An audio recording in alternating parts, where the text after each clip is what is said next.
third time we get hit over the head with a financial baseball bat, October 29, and we go on what effectively is a 10, almost 11-year run where things go from bad to worse and maybe back to bad, but never get good, right?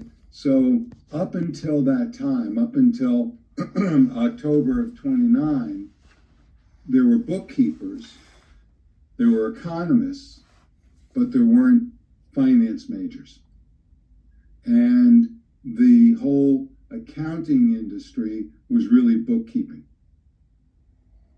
And companies would self-publish their finances. So, in sort of that environment, it gives you as management a lot of room to maneuver regarding what you tell people, tell your vendors, tell your shareholders, tell your employees. As you can imagine, it was chaos, right? And there were definitely companies that just didn't do a very good job of reporting their data, and that, of course, left the general public in sort of a bad way. And in fact, it was really the depression, actually the boom before the depression from 24 to 29, and then the depression that made these credit rating agencies, Moody's, Standard & Poor's, and so on, really important. And they became important because it was all about information. And there is an informational sciences side to finance that's very important, right? So as I said, going back before the crash, there were no CPAs. The AICPA, the American Institute of Certified Public Accountants, was brought into life by the government because we needed standardization of accounting reports, and we needed kind of a police force to do it. And that's, if you think about it, that's part of the job of a CPA, is to go into a company and make sure they're operating the company or reporting the data of operating the company within the rules of both the AICPA and FASB, which is the Financial Accounting Standards Board. So between those two, and GAAP accounting, we now have kind of a rule book.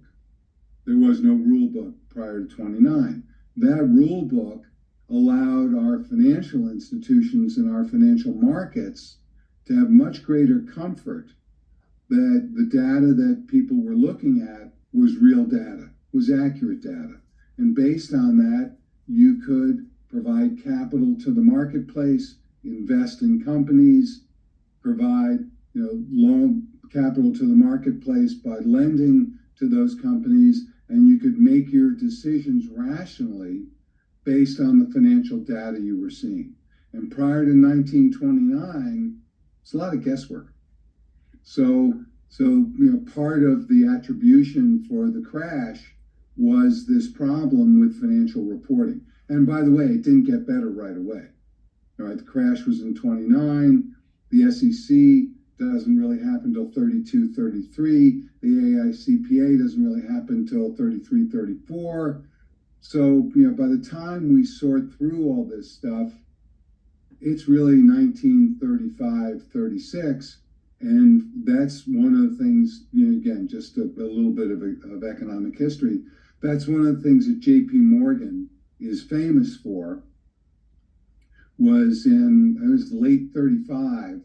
He goes on the floor of the New York Stock Exchange with, a ton of reporters following him because he was a media personality back in that period, and and also one of the wealthiest men in the world. And he gets on the floor of the New York Stock Exchange and says, "I'm telling you, I'm JP Morgan, and the crash is over." And so a lot of people, based on what he said, bought stock. You can see it in the New York Stock Exchange index history and in the Dow index history. The markets rallied 35 into 36. Unfortunately, there's no follow through with business. So eventually, JP Morgan can tell you that the crash is over all he wants, But if employment's not going up, if unemployment's still staying high, corporate earnings are still bad, eventually the markets are going to roll over. And that's what they did in 37 and 38. And so effectively, by 1938, we had taken anyone who had any money left after, the 29 to 33, 34 segment, and we killed them. So there was just literally problems all over our country with businesses unable to get funding and investors just destroyed and banks continuing to fail. It was a disaster, and that was directly attributable to good old J.P. Morgan. So by the time we get to World War II, we're sort of now emerging into the modern marketplace. And in that modern marketplace, information becomes really, really important. It becomes important to our banks because the government doesn't want to keep rescuing the banking industry, even though, as you can see from modern history, they have to keep doing that. And at the same time, we want to incentivize people for creating and keeping wealth. So we've got to have some rationale to our investing markets, whatever financial assets you like, from real estate to stocks to bonds, commodities, doesn't matter. There's got to be an information flow you can rely on. And just on a personal note, I think that's one of the great risks of modern finance, is that because of both artificial intelligence and the internet and the dramatically increase in skill set of sort of faking stuff, I think we've got some huge problems in the future. And I don't know how it's going to sort out. I really don't.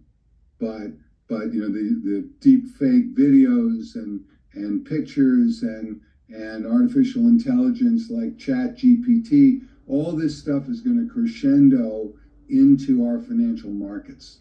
And I'm hoping that we will have figured it out by then. But if we don't, there's going to be asset values that are just phony, and there are going to be businesses that are phony, and the market's going to collapse, and we're going to have something that finally looks and feels very painful. I'm hoping it doesn't happen. It well might not, but there's this thing going on in the background that I think is very dangerous. I mean, look at the whole concept of hacking and stealing information from various businesses and then holding that information hostage and making the businesses bail that information out. And that's become a business, right? There's a lot of stuff going on in the background that we don't really talk about in the course, but I just wanted to bring it up that to make you folks aware, because it's not going away, and it's going to continue, I think, to happen. And my two latest movie stars in this movie are George Santos and Bankman-Fried, right? Good old Sammy. So between the two of them, we've reached a different era in the flow of information, the security of that information, and the usefulness of that information. And it is going to put a big burden on financial management, on running a business. It's going to be, there'll be times when it'll be very hard to get a loan. There'll be times when it'll be very hard to invest in a marketplace or in a business. There's just an immense amount of problems with the security of our data, which in effect rolls back the clock to 1928. And that's the part that both upsets and scares me. Right? I've seen what happened in 29 to 39, or let's say 29 to 35. Let's leave J.P. Morgan out of this. I've seen what's happened in 29 to 35 based on bad information. Right? What's going to happen in 30 to 35 based on bad information? It's a real challenge. Okay, enough said. Let me screen share with you, and let's just roll through some basic accounting. That'll be tonight's chore.